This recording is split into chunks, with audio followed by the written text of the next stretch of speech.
नमस्कार साथियों, मैं सुबोध कुमार स्वागत करता हूं आपका आपके अपने YouTube चैनल संदेश मैसेंजर आप शिक्षा के ऑनलाइन प्लेटफॉर्म पर। जैसा कि आप जानते हैं कि आपके इस चैनल के द्वारा आपको विभिन्न प्रकार की एक दिवसीय परीक्षाओं जैसे TET, super TET, SSC, railway, लेखपाल, यूपी पुलिस इत्यादि की तैयारी सुचारू रूप से कराई जाती है। लगभग सभी कक्षाएं प्रारंभ की जा चुकी हैं। इसी क्रम में आज का ये सेशन जोड़ते हैं जिसका नाम है हिंदी। आज से हम लोग हिंदी प्रारंभ करते हैं और हिंदी को बिल्कुल प्रारंभ से पढ़ना है। जैसा कि आपने देखा है कि हिंदी का विकास कैसे होता है उसके बारे में सबसे पहले पढ़ना है आपको। ध्यान दीजिए भाई, हिंदी भाषा का विकास कहाँ से हुआ है। तो ये जो भाषा लिखा हुआ है इस शब्द के बारे में सबसे पहले देख लीजिए। हिंदी भाषा का विकास करने से पहले हम ये कर लें कि भाषा को देख लें कि भाषा क्या है। हाँ, तो भाषा के बारे में थोड़ी चर्चा कर लेते हैं। क्या होता है, भाषा क्या है, सबसे पहले इस बात को समझ लिया जाए। भाषा क्या है, तो भाषा एक साधन है या माध्यम है, ऐसा कह लें। एक साधन या माध्यम है। किसका माध्यम है? विचारों के आदान प्रदान करने का, विचारों के आदान प्रदान करने का, विचारों या भावनाओं के आदान प्रदान करने का, आदान प्रदान करने का। यदि हम अपनी बात दूसरे को समझाते हैं और दूसरे की बात समझते हैं तो इसमें जो साधन के रूप में काम करती है वो भाषा होती है। भाषा के द्वारा ही हम अपने विचारों को दूसरे तक प्रेषित कर सकते हैं। देखिए भाई, तो भाषा की परिभाषा में क्या हो जाएगा, भाषा एक साधन या माध्यम है। किसका माध्यम है? विचारों के आदान प्रदान करने का। भाषा शब्द की जो उत्पत्ति हुई है, भाषा शब्द जो उत्पन्न हुआ है, उत्पत्ति के बारे में देखेंगे तो आप बताना है कि भाषा की उत्पत्ति भाष धातु से हुई है। भाष धातु से हुई है जिसका अर्थ होता है बोलना या कहना, जिसका अर्थ होता है बोलना या कहना। तो ये भाषा के परिप्रेक्ष्य में कुछ बातें याद रखनी है। अब देखते हैं कि भाषा कितने प्रकार की होती है, इसकी उत्पत्ति कैसे हुई है वो देख लिया। अब देखिए, भाषा के रूप देखे जाएं तो भाषा होती है तीन प्रकार की मुख्यतः। एक लिखित भाषा, एक मौखिक और एक सांकेतिक। जब हम किसी को अपनी बात समझाने की कोशिश करते हैं तो तीन माध्यमों का प्रयोग करते हैं या तीन तरह से अपनी बात को रखते हैं। या तो आप मौखिक रूप से रखिए या लिखित या सांकेतिक रूप से। जैसे कोई पत्र हो जाता है तो पत्र किस में आ जाएगा? लिखित में आ जाएगा, क्योंकि पत्र में लिख कर अपनी बात को प्रेषित किया जाता है। तो पत्र आ जाएगा लिखित भाषा के रूप में।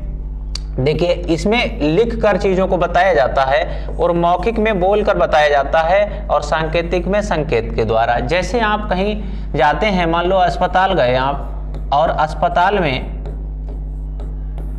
यदि लिखा हुआ है कि कृपया मास्क लगाए रखें, कृपया मास्क लगाए रखें, तो आप ऐसे समझ सकते हो कि वो लिखित भाषा का संप्रेषण हो रहा है। और अगर वहीं पर कोई बोलकर आपसे कहता है कि कृपया मास्क लगा लीजिए, तो वो मौखिक भाषा हो जाएगी और कुछ ना कहा जाए और मास्क बना दिया जाए केवल। तो आप कैसे समझेंगे कि इसका मतलब ही है कि मास्क लगाए रखिए, लेकिन ये कैसा है? ये संकेत है, ये एक संकेत है, इसमें लिखा हुआ नहीं है, ना ही कोई बोल रहा है, केवल एक संकेत प्रयोग किया जा रहा है। तो ये सांकेतिक भाषा का रूप हो जाएगा। देखिए भाई, आगे बढ़ते हैं। आगे बढ़ने पर क्या पाते हैं, ये लिखा हुआ है विचारों के आदान प्रदान का माध्यम क्या कहलाता है? भाषा कहलाता है। विचारों का जो आदान प्रदान करते हैं वो किस माध्यम से करते हैं? भाषा के माध्यम से करते हैं। देखिए, भाषा के माध्यम से करते हैं तो भाषा में क्या क्या प्रयोग होता है, या ऐसा कह दें कि भाषा के क्या क्या अंग हो सकते हैं, होते हैं। तो भाषा का सबसे छोटा अंग या पहला अंग कहते हैं वो क्या होता है? ध्वनि। जब हम संप्रेषण करते हैं तो सबसे पहले हम क्या निकालते हैं? सबसे पहले हम ध्वनि निकालते हैं। तो ध्वनि क्या होता है? ध्वनि भाषा का सबसे छोटा रूप होता है, सबसे छोटी इकाई होती है।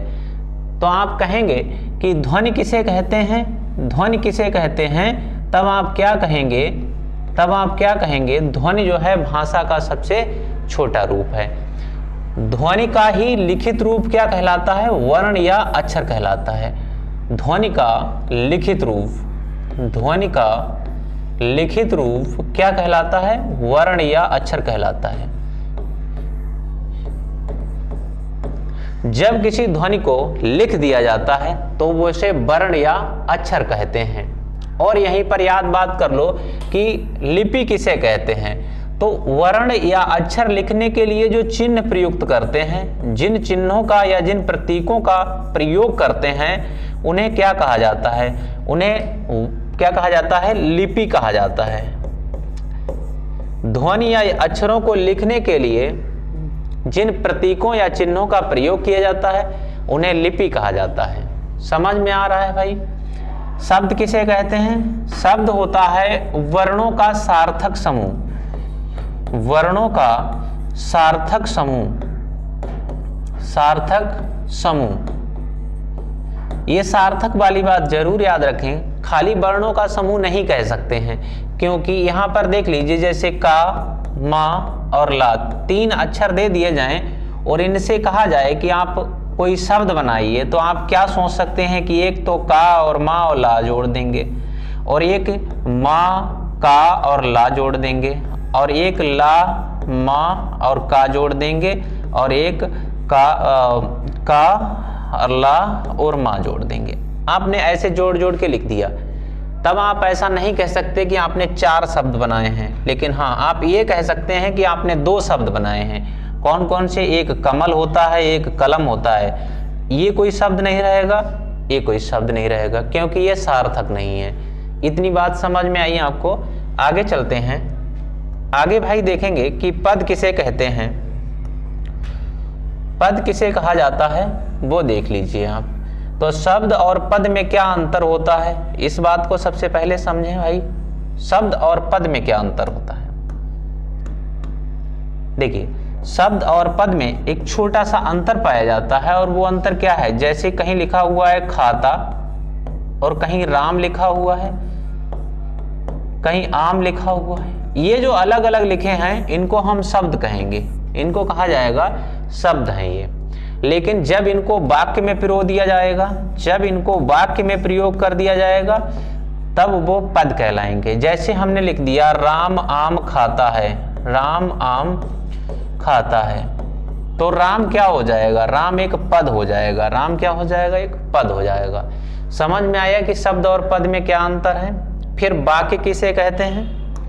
तो याद रखिए भाई, शब्दों का सार्थक समूह क्या कहलाता है? वाक्य कहलाता है। शब्दों का सार्थक समूह, सार्थक समूह, शब्दों का ऐसा समूह जिसका कोई अर्थ हो, क्या कहलाएगा? वाक्य कहलाएगा। यहां तक बातें समझ में आई होंगी। देखिए, क्या वर्ण और अक्षर एक जैसा होता है? क्या वर्ण और अक्षर में कोई अंतर नहीं होता है? तो देखिए, वर्ण और अक्षर किसे कहते हैं? तो वर्ण और अक्षर में थोड़ा सा डिफरेंस पाया जाता है कि वर्ण और अक्षर में क्या अंतर होता है, ऐसा देख लीजिए आप। वर्ण किसे कहते हैं और अक्षर किसे कहते हैं? देखिए, वर्ण कहते हैं जब व्यंजनों से स्वरों को अलग कर दिया जाए, या स्वर और व्यंजनों को अलग अलग करके लिखा जाए। जबकि अक्षर में क्या होता है? व्यंजनों में स्वर काउंट रहता है। जैसे यही हमने लिख दिया कि कमल में कितने वर्ण और कितने अक्षर हैं, तो कमल में अगर वर्ण निकालने पड़ जाए तब आप कहेंगे कि का में आ भी टूटेगा, और प्लस माँ, और माँ में हलंत करेंगे तो क्या निकलेगा? आ निकलेगा, और ला में हलंत करेंगे तब भी क्या निकलेगा? आ। तो आप कहेंगे कि इसमें वर्ण कितने होंगे? तो वर्ण 6 होंगे। लेकिन अक्षर होंगे तब उसमें कौन कौन से होंगे? का, मा और ला। इसमें से स्वर को बाहर नहीं निकालते हैं, तो 3 अक्षर होते हैं और वर्ण कितने होते हैं? 6 होते हैं। यहां तक बातें समझ में आई? चलिए भाई आगे बढ़ते हैं, आगे बढ़ते हैं और चीजों को सीखते हैं भाई। इसके अलावा क्या सीखना है? क्वेश्चन पूछा जाता है कि भाषा की सबसे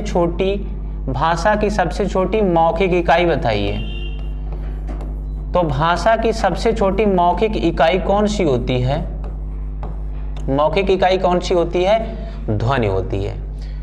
ध्वनि होती है। अगला क्वेश्चन पूछा जाएगा कि भाषा की सबसे छोटी लिखित इकाई बताइए। भाषा की लिखित इकाई में कौन आता है? लिखित इकाई में आता है वर्ण या अक्षर। फिर पूछा जाएगा कि भाषा की सबसे छोटी सार्थक इकाई बताइए। तो सार्थक इकाई जब भी पूछा जाए तब आप किसको बताएंगे? शब्द को बताएंगे। सार्थक इकाई होता है शब्द। फिर पूछा जाएगा कि भाषा की व्याकरणिक इकाई बताइए। तो पद जो होता है भाषा की व्याकरणिक इकाई होता है, व्याकरणिक इकाई होता है।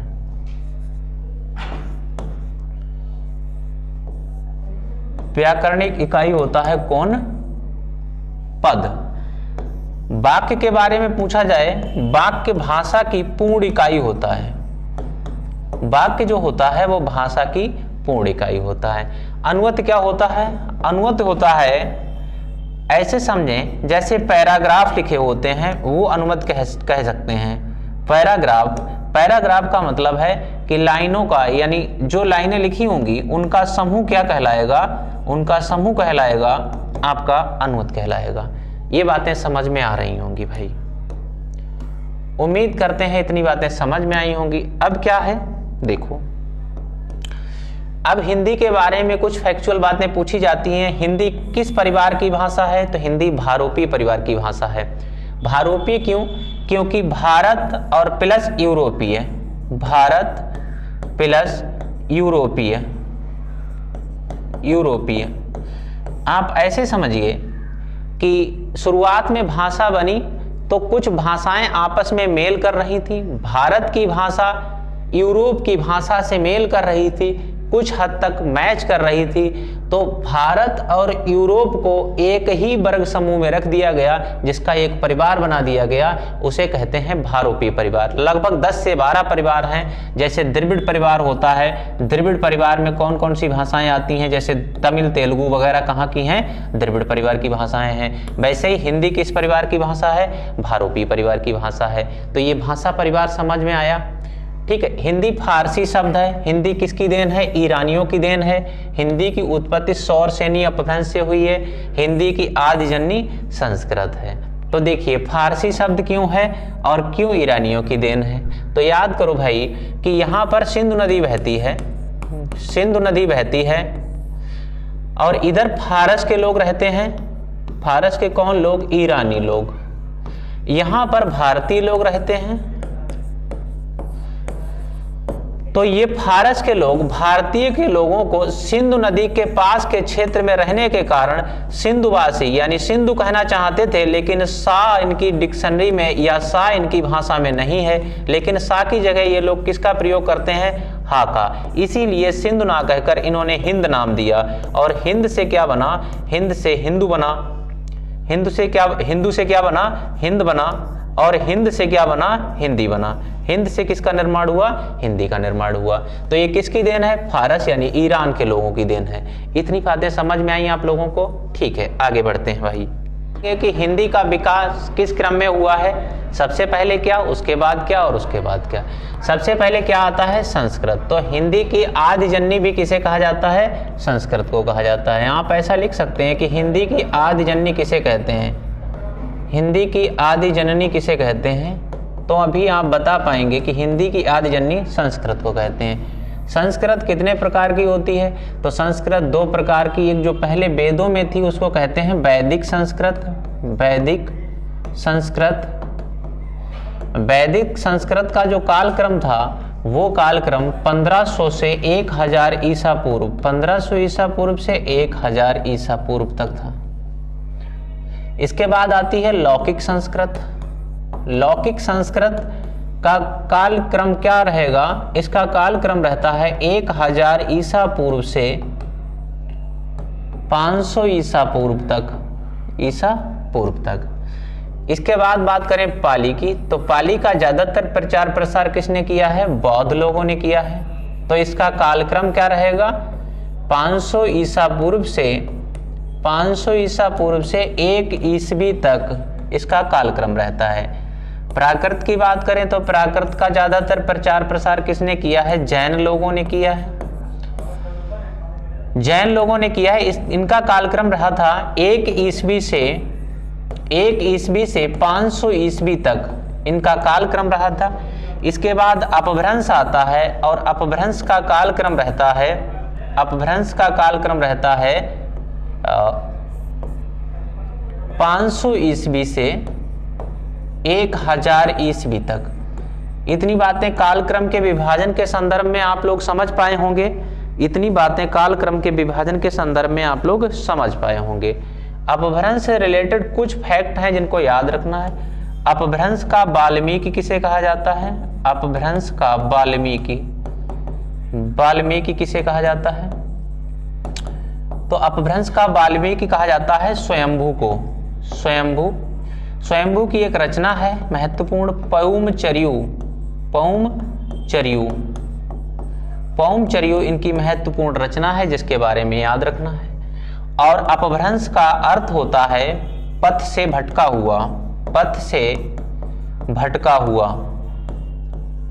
हुआ। और याद रखिए अपभ्रंश जो भाषा थी उसमें 8 स्वर हुआ करते थे, जिसमें अ और आओ बाद में जोड़े गए थे। हाँ भाई, इतनी बातें आप लोगों को क्लियर हुई। अब हट्ट को क्या माना जाता है? इसी में माना जाता है कि 900 से 1000 तक कालक्रम किसका रहा था? अबहट्ट का। तो बहुत से लोग इनको लिखते भी नहीं है, लेकिन अबहट्ट को क्या कहा जाता है? एक कड़ी के रूप में जाना जाता है कि ये अपभ्रंश और हिंदी के बीच की कड़ी थी। बात करें हिंदी की, तो हिंदी को 3 पार्ट में डिवाइड करके हम देख सकते हैं। एक प्राचीन हिंदी और एक मध्यकालीन हिंदी और एक आधुनिक हिंदी। तो जो प्राचीन हिंदी थी उसका कालक्रम कितना था? आप लोग इसको याद करिए। उसका कालक्रम जो था वो 1100 से 1450 था। 1100 से ईस्वी से 1450 ईस्वी तक इसका कालक्रम रहता है।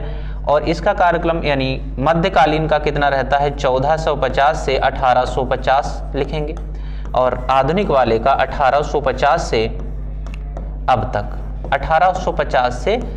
तक। यहां पर कुछ बातें याद रखिए। इसी से निर्माण हुआ है खड़ी बोली का।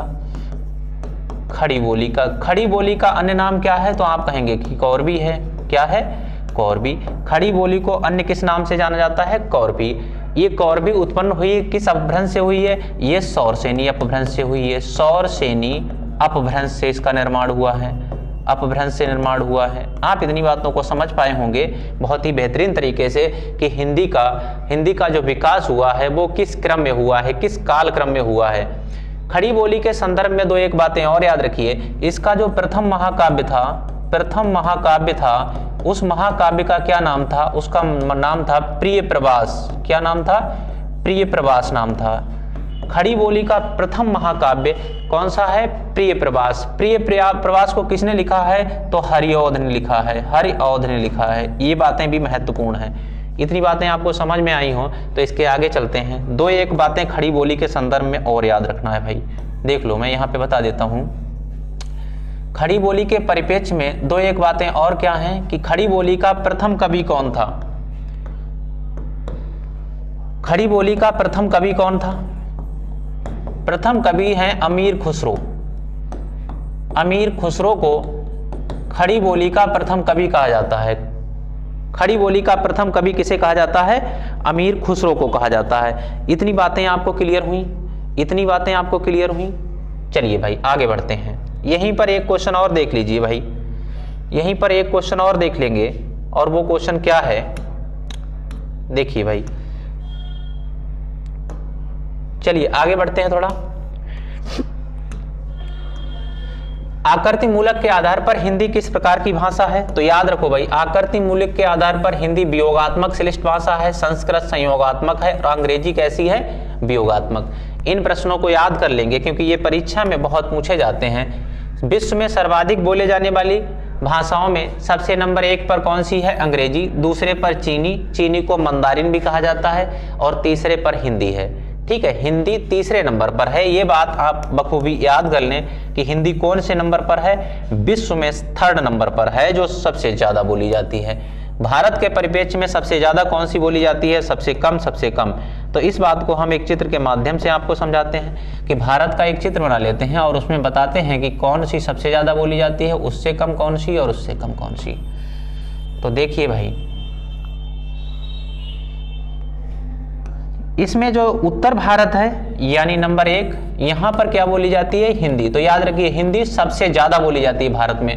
और दूसरे नंबर पर बंगला बोली जाती है, और तीसरे नंबर पर मराठी बोली जाती है, और चौथे नंबर पर तेलुगु बोली जाती है, और 5वें नंबर पर तमिल बोली जाती है। ये बातें आपको याद होनी चाहिए।